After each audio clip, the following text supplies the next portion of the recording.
What's going on, everyone? Welcome back to my channel. Hope you all had an awesome holiday and ready to train again. Today we are doing back workout again, similar to the chest video. So we're going to use minimal equipment, bars, dumbbells and rings, and yeah, same principle. I'm going to run you through the sets, the reps, tempo as well. Also give you alternatives if you need to adapt your training. The back is a hard one to train because you can't see it. So what I'm going to show you is how to activate your lats, and I know that doesn't make sense, but you would understand when I run through that with you. I'm going to do one stretch and one exercise to activate your lats before we go straight into training our back. So let's go. Okay, so before we start, we're going to activate our lats. Or what I would normally even say is waking up the lats. Training back is tricky for most as you cannot see your back. So to truly effectively train your back, you need to feel the muscle working or mind-muscle connection. So first we start with these lat stretches with the bands. If done correctly, you will be able to feel the stretch on your lats. So do these for about 10 to 15 second holds on both sides. And then secondly, we are going to do some banded lat pull downs. These again are great for activating your lats. If you have a lat pull down machine, use that, but keep the weight light. Make sure to really focus on pulling the band down towards your lats, and you do that by squeezing your lats every time you pull the bands down towards your body, and keep squeezing even when going back up.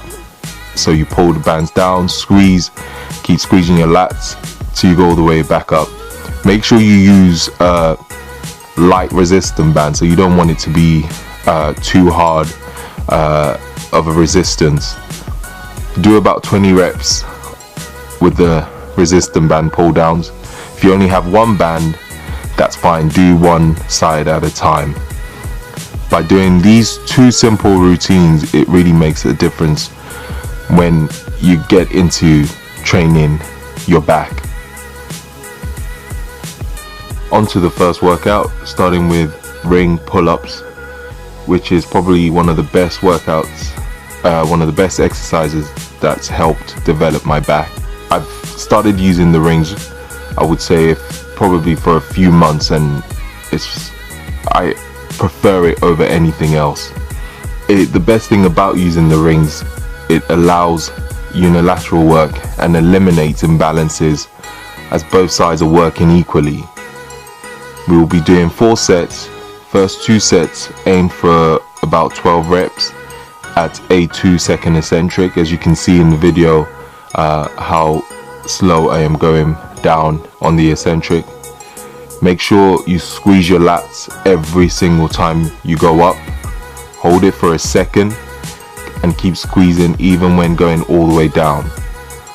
By doing so, you are keeping the muscle under constant tension, making it work harder. If done right, you will struggle to do more than 12 reps on these. I have always done a 2, sometimes 4-second eccentric tempo on pull-ups. Never rush this movement. However, some of you might not have rings, or you probably struggle to do pull-ups in general with rings, so use a bar. That's fine. If you struggle with bodyweight pull-ups on a bar, use a resistant band. The same rule applies also with the tempo. I prefer underhand pull-ups as it's less stress on elbows, and I find I can squeeze my lats a lot better at the concentric phase of the movement, but it's just my preference. So if you prefer overhand pull-ups, that's absolutely fine. On the 3rd and 4th set, to make it a little bit more challenging, you can use a weighted belt and add some weight. Again, same principle with the tempo. If you don't have a dip belt, another tip is to use a backpack. Put some weight on it, put some weight in the backpack for extra weight. Or if you have a weighted vest, that's just as good also. Next we're on to underhand grip barbell bent over rows, knees slightly bent, and as you can see, make sure you lean forward, almost looking directly at the ground. I like to bring the bar towards my abs as well when rowing upwards. We're going to do about 12 reps on each set. Aim for a 2-second eccentric. Usually aiming for about 4 sets. Add in some more weights each set. So remember, we're also aiming to fail before 12 reps. So if you're doing more than 12 reps, it's too light. So up the weight. On the 4th set, we will be doing a drop set of 3. So aim for 12 reps, then drop the weight and aim for 8 to 10. Drop it again and aim for 8 to 10 reps. So that's what a drop set is. A drop set usually counts as 1 set. Again, if you struggle with barbell rows or have an imbalance, use a dumbbell to do bent over rows. Again, same position. Make sure you really focus on squeezing your lats at the top of the movement. I actually alternate each week with barbell and dumbbell rows, just so to avoid imbalances.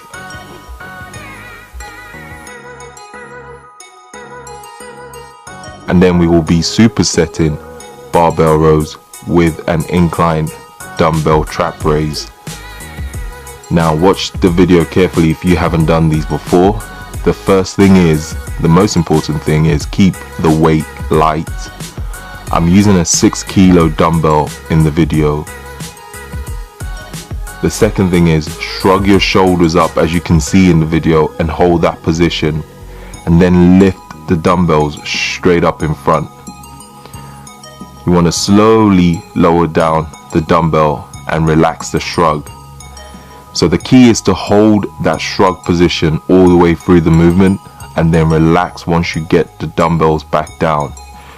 You shouldn't feel your delts on this movement, and if you are feeling your delts, reduce the weight and focus your attention on lifting the dumbbell up with your traps.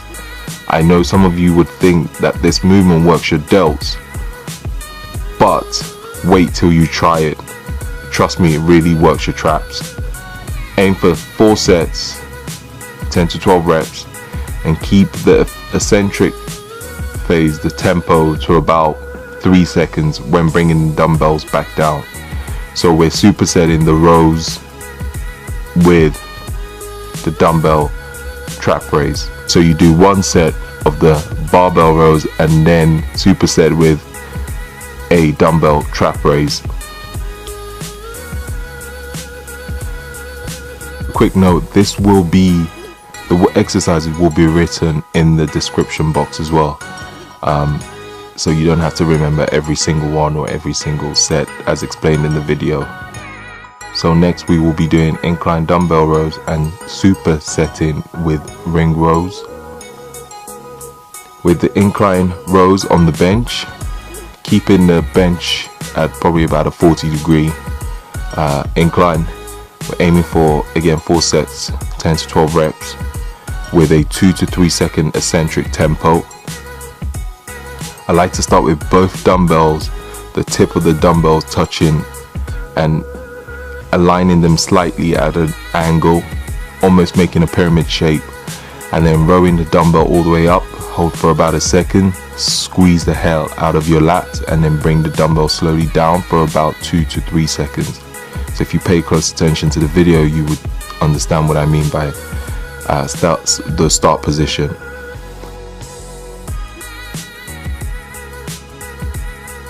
We'll superset with ring rows. As you can see, I start very close to the floor, almost vertical, and when you roll up, hold again for about a second and keep squeezing your lats even at the eccentric phase for about 3 seconds.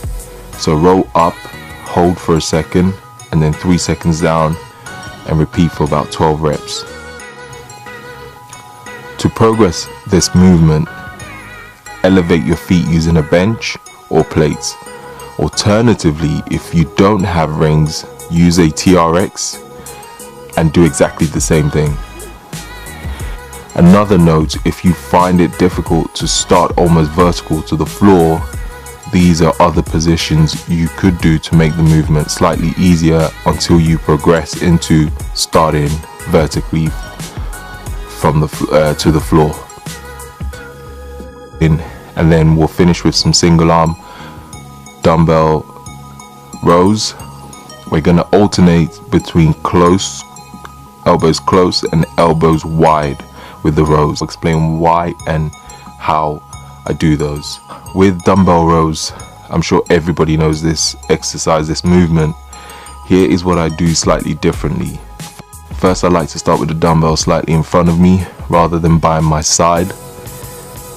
Then I pull the dumbbell up towards my sides, keeping elbows close to my body, as you can see in the video.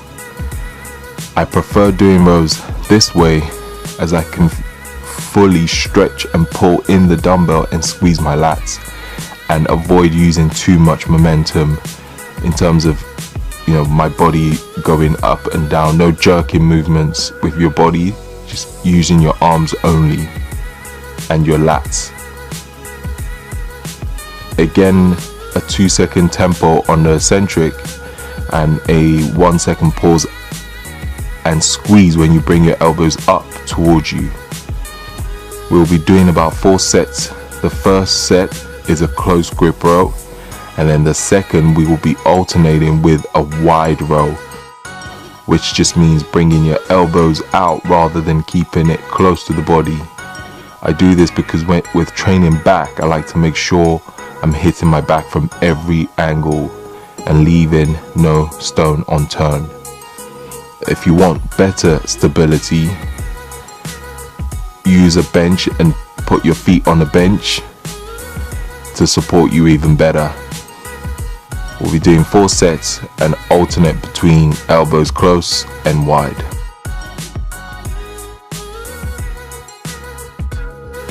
So alternate close and wide 4 times.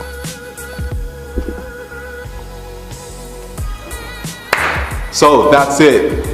That's the workout. It's, again, remember, like I've explained to you guys, it's all about time under tension. Don't rush it. You don't need to put too much weight on. Just be careful of technique. Try and make sure that you feel the muscle every time you're training your back.